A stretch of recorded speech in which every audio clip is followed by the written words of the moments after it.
I cry every day. I'm 26M, graduated from architecture, can't find a job, don't have money to travel, so I'm stuck at home, still suffering from secondary effects my past cancer has put me through. I've made the horrible decision to break up with the girl I love, which is now dating someone else, and I know I won't find someone like her again. I've tried a lot of dating since but can't seem to feel anything I felt for her.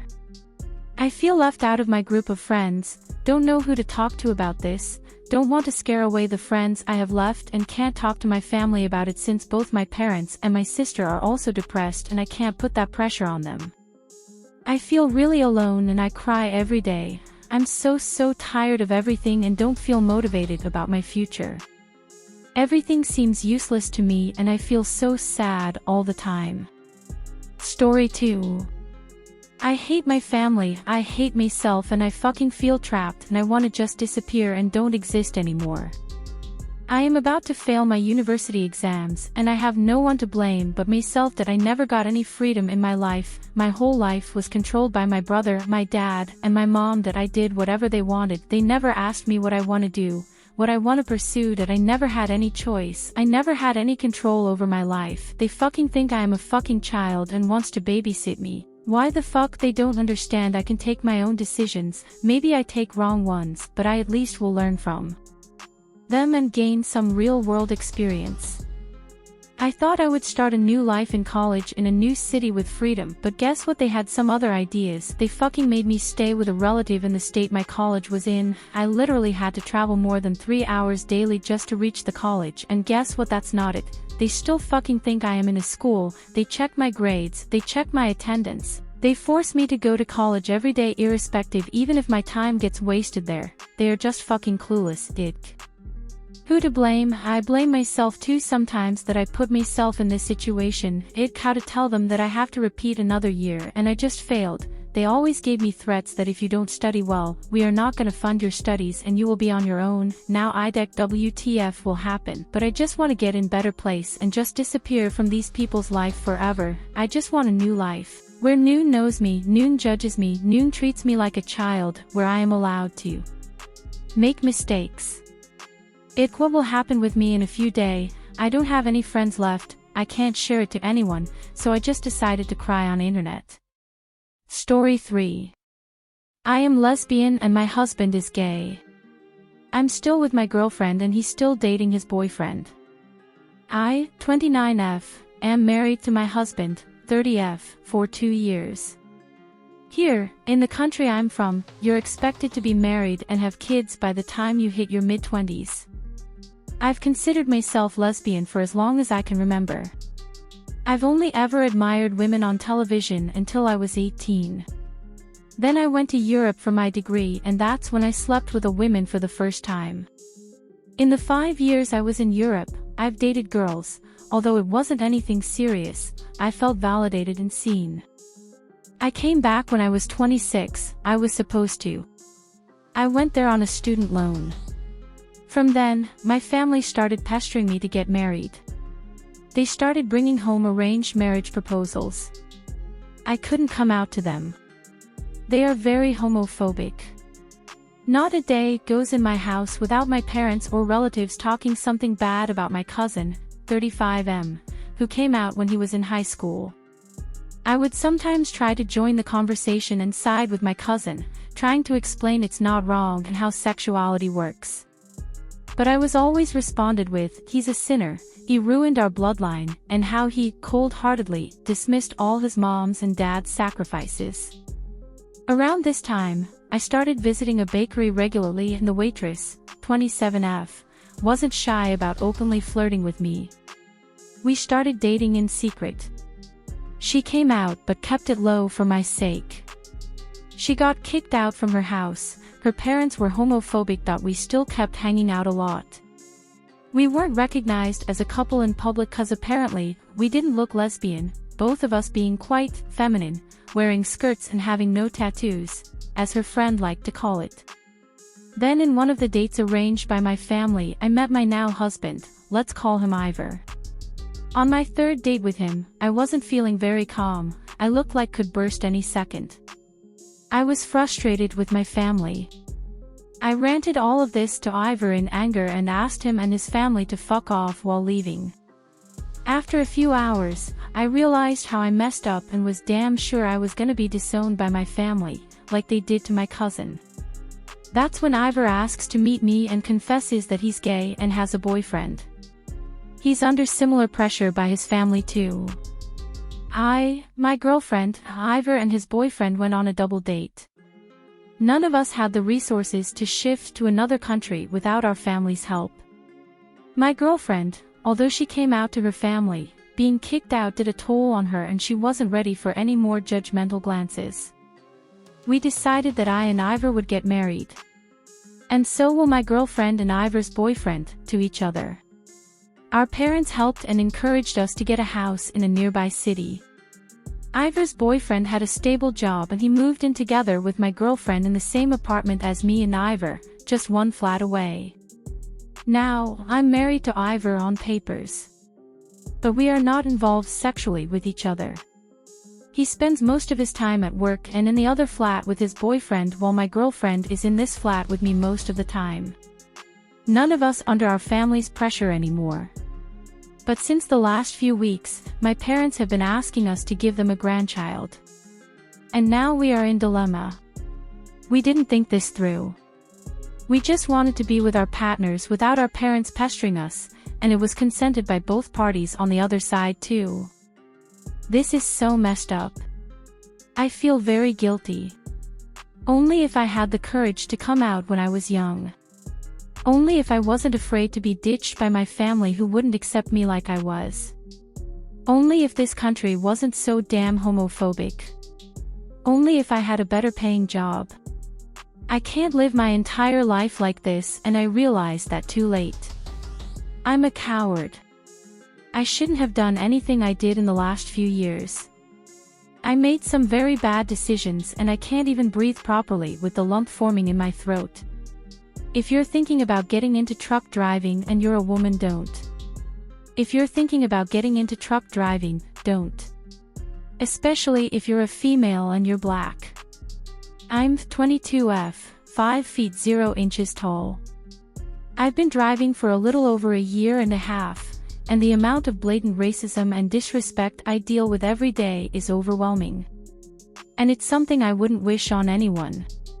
Let me tell you 2 stories. The first one happened at Love's. I was fueling up, wearing my company's work vest, hoodie, pants, and work boots, just minding my business. As I was walking back to my truck, a man asked me, "How much?" I was confused. I don't work there. I had on a yellow vest, and Love's workers wear orange ones. So I said, "How much?" "I don't work here." He just goes, "I know." Like, what? Another time, I pulled into a shipper, and I didn't see the guard shack. It was far off from the road, and there was no one there to guide me. So I kept driving, thinking I needed to go straight ahead to the building. Out of nowhere, some guy starts running toward me, cursing me out, pulling on my door. I was so freaked out. I kept apologizing, trying to explain, but he didn't care. Thank God I keep something on me, because when he saw me reach down, he backed up with the quickness. This kind of stuff happens every day. And it really gets to you after a while. I'm finishing out December, and then I'm done being over the road. I've put in my time, saved up some money, and I'm done. If you're thinking about doing this job solo, especially as a woman, I really wouldn't recommend it. If you're going out with a team driving or you have a husband or boyfriend with you, maybe that's a different story. But if you're going out there alone, it's not worth it. Let me add a little bit more context. I've been called a hard or bitch for just sitting in my truck waiting in a fuel line. I've been harassed like a mother.uc. in truck stops when women are walking in and out of with booty shorts on, and I'm fully clothed with work clothes on. Followed the f.uc.k around stores like I'm gonna steal something and I have no bag with me or purse or even wallet on me. For a matter of fact, this is on a daily basis, so that's how. No, I do not have kids. I saw comments saying that I'm a strong, single mother, and I feel like they're trying to be funny, but it's not giving. My 38M wife, 35F, lost a lot of weight to gain the attention of her work crush. How do I move forward? After we had our kids, my wife gained a lot of weight, like 80 pounds. And honestly, I was fine with it. I thought she was still hot and my desire for intimacy never waned. So for a while she was fine with her weight too. Fast forward of 5 years and all of a sudden my wife gets really into fitness and nutrition. She buys a Peloton, goes on a strict diet and loses all the weight and then some. She looks like she did when I met her in her early 20s. She looks great, but like I said, I thought she looked great heavy too. Then one day last week she comes home from work and I can tell something is really bothering her. I ask what's wrong, but she's just evasive and distant. This lasts a few days before she finally breaks. She tells me that the reason she was so determined to lose weight was because she wanted attention from the guy at work she has a crush on. She said that all the women have a crush on this guy and she just wanted his attention. Well, apparently she got too much of it on the day she came home so upset. He had apparently been flirting with my wife for a few weeks, and that day he asked her if she wanted to have dinner with him after work at a restaurant that just so happens to be in a hotel. He heavily implied that they could get a room afterward or even skip the restaurant and just get room service. She tells me that to this point it was all just fantasy in her head, but now it was real and she snapped out of it. She realized that she'd gone way too far. She declined his invitation, of course, and felt she needed to confess what she'd done to me. I was crushed and still am. First, I'm actually upset, she told me. I know this is some form of cheating, but I didn't suspect anything. She could have just kept this to herself and not pass her burden on to me. So the thought comes to my mind that maybe she wants me to dump her so she can be with this guy, and that's why she is telling me. So I ask her that and she breaks down crying. That's not what she wants. She says she loves me and just wanted to be honest with me and apologize. Nothing physical happened, I'm pretty sure of it. I can track her phone and also have pretty free access to it. She never hides it, leaves it everywhere, and that phone never leaves work. I suppose she could be cheating on her lunch break and leave the phone, but I just don't think she'd leave the phone and not be available for the kids. So I don't think I want a divorce. I love her and we have kids.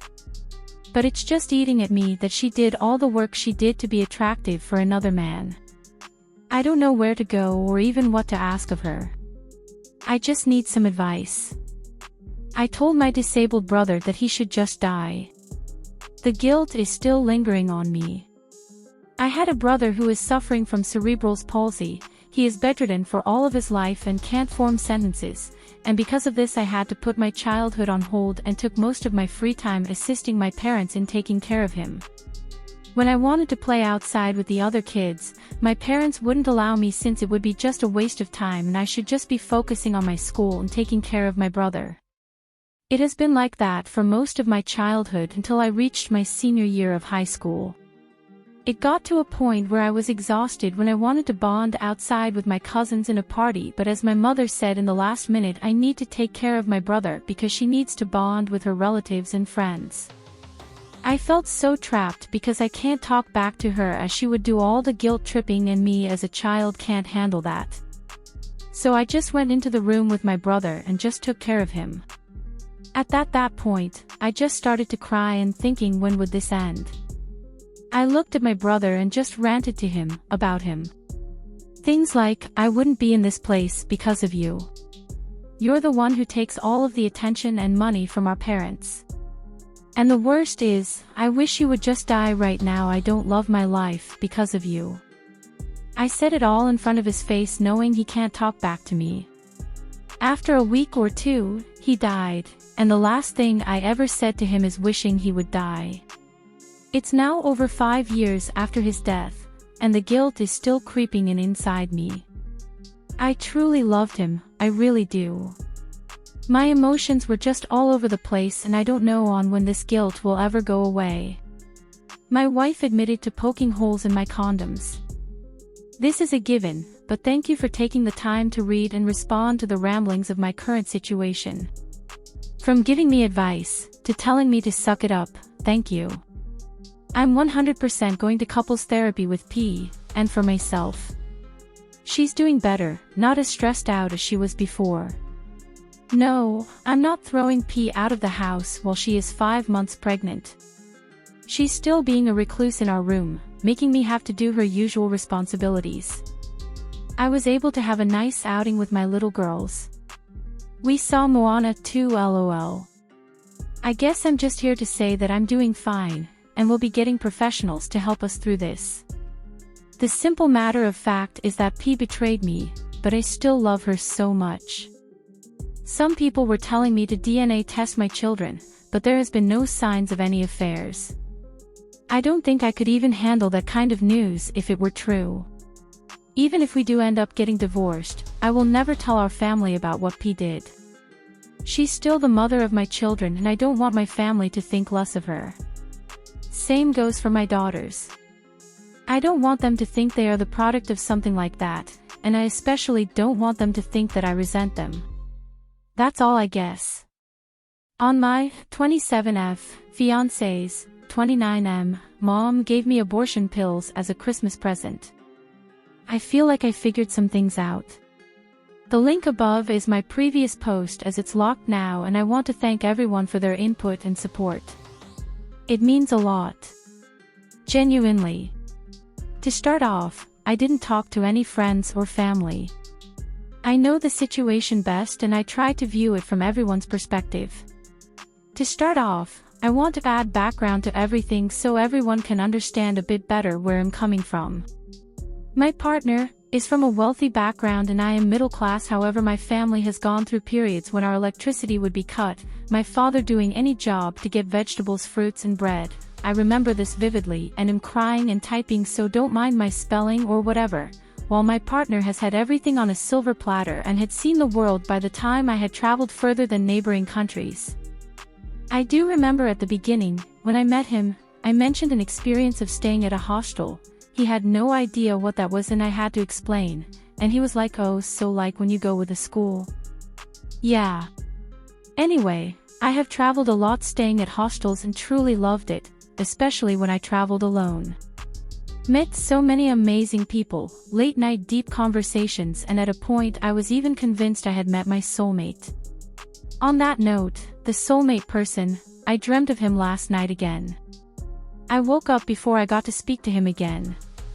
My partner, born into wealth where few generations of his family got into one of the top 5 universities in the world, traveled, etc. Fuck him, you get the idea.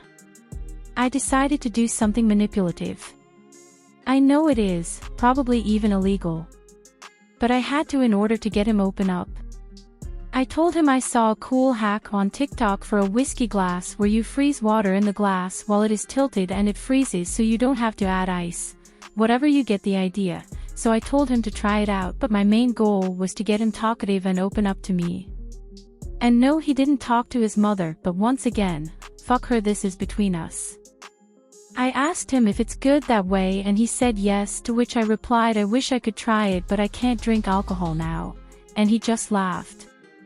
I said, well, maybe I should use your mom's gift, haha, to which he only smirked and looked away from me, and I just knew something was up. I don't want this to be too long, but his mother is insane. She has kicked him out at the age of 11, and the same day she called the police that he ran away, had threatened with suicide and tried to do it, and is diagnosed with a personality disorder. This is as short as I could make it because the update isn't about them, honestly. I told him I personally am unsure about having a child, and he told me he would support any decision I would make. So much for a happy father, but yes. I am leaving the country in less than 2 weeks and I will be having a medical abortion. I don't want to be in this family. Essentially, their opinion is that I am in for the money, which I never even thought about, and I am financially independent. Yes, I do live with him, but I am most definitely able to live without his financial support. The leave is for me to have a break from everything that has happened, and I put actual jewelry in his mom's box with which the abortion pills came with. It's a break is what I said to him because he was in a vulnerable position and I didn't want to distress him further, but I am leaving and I can most definitely provide for myself, so that's not an issue. In less than 2 weeks I will be away. Once again, thank you to everyone who commented and messaged me. It has been overwhelming and I can't reply to everything, but thank you very much for being there for me.